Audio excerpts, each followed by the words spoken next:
پائی رسول کے آغوش میں، غذا پائی زبان رسول سے، اٹھا تو علی تا، سویا تو نبی، بولا تو نصیری کے خدا کا صلوات بھیجے بر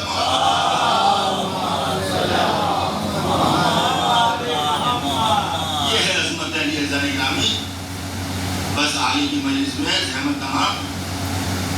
یہ محرم کا مہینہ جو مجلسوں کا مہینہ ہے، ہمیں حسین کا مہینہ ہے۔ رلانے آتی ہے یاد حسین روز مجھے، میں وہ نہیں جو محرم کا انتظار کروں۔ پوری کائنات میں غم حسین کے لیے مجلسیں برپا ہو رہی ہیں۔ عزیزو، حسین نانا کے دین کو بچانے کے لیے، حق و باطل کا فیصلہ کرنے کے لیے نانا کے دین پر اپنی جان قربان کرتے ہیں، اور راہ خدا میں مرنے والوں کے لیے میدان جنگ ایسا ہے جیسے عیدگاہ کی منزل، خون میں نہانا ایسا ہے جیسے غسل عید، اور زخمیوں پر گرنا ایسا جیسے نماز کا صدقہ۔ جو اس شمس کو سمجھ رہے تھے انہیں خوشی تھی، وہ دشمنوں کی تلواروں کے گلے مل رہے تھے، لچکدار نیزوں کو سینے سے لگا رہے تھے۔ انہیں مت دیکھیے جو دولت کی لالچ کو مرنے آئے، انہیں دیکھیے جو حیات ابدی لینے آئے، جیسے جنگ بدر میں لڑنے والے، جیسے جنگ متا میں لڑنے والے، اور جیسے کربلا کے 72 شہید۔ یہ وہ شہدائے راہ خدا تھے جنہوں نے اپنی جانیں دے دی مگر حق کو زندگانی عطا کر دی۔ یہ وہ مجاہد تھے جو خود تباہ ہو گئے مگر اسلام کو تباہی سے بچا لیا۔ یہ وہ سرفروش تھے جو خود پامالی سے اسباہ ہو گئے اور ایمان و اسلام کی پامالی گوارا نہیں کی۔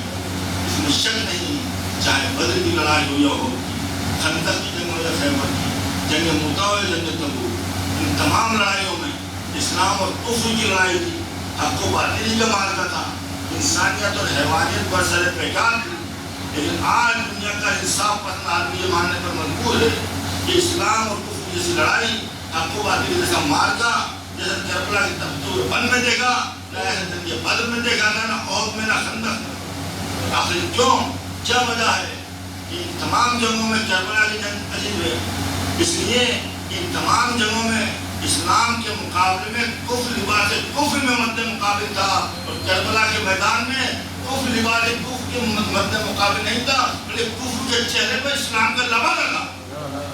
جب کفر نے اپنی چال بدلی، وارث اسلام حسین نے اپنی علی کی طریقے جان بدل دی۔ رسول نے قتل کر کے فتح حاصل کی، حسین قتل ہو گیا فتح یاب۔ وہ فتح کا راز قتل کرنے میں پہنچتا تھا اور یہ کامیابی شہادت میں ہوئی۔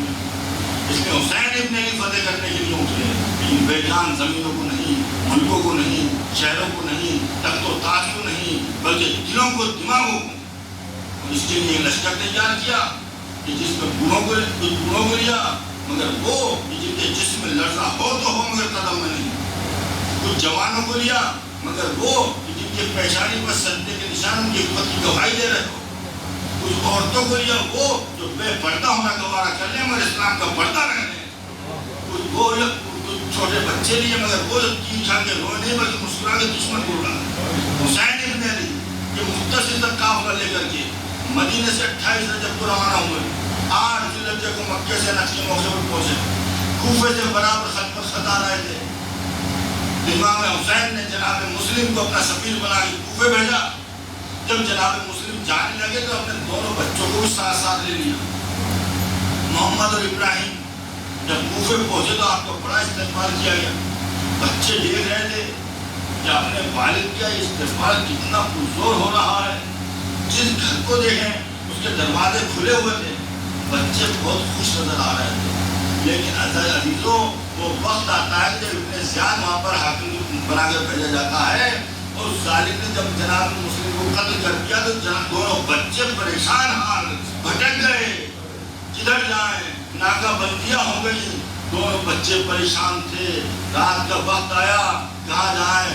آپ سوچئے، ارے جن بچوں نے ابھی چند دنوں میں دیکھا اور چند گھنٹوں میں دیکھا ہو کہ ہمارے بابا کے ساتھ 18,000 چکی تھے، بڑی عزت ہو رہی تھی، ہر گھر کا دروازہ کھلا ہوا تھا، کھانے کا انتظام تھا، پانی کا انتظام تھا، لیکن آج سناٹا ہے کوفہ میں، کوئی پناہ دینے والا نہیں ہے بچوں کو۔ ارے مسلم کے یتیم بچے تنہا ادھر سے ادھر پھر رہے ہیں، کوئی پناہ دینے والا نہیں۔